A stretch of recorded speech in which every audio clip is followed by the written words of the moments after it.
the end of the day, you have to clean the ink stone. Can't leave any ink on the stone. This ink stone is actually cast iron. We use the ink knife to get as much ink off the stone as possible.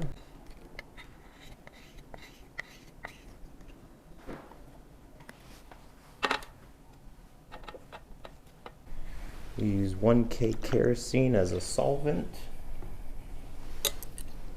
Use the brayer, move it around.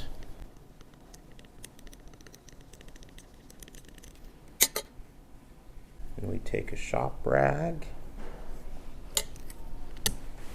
And not only am I cleaning the ink stone, I'm also cleaning the brayer at the same time.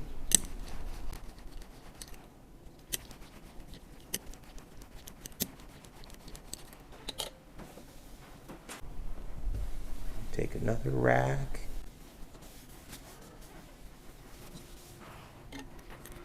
Clean the brayer. Make sure to get the edges.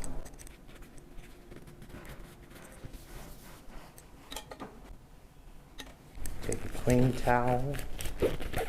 Make sure everything is nice and dry.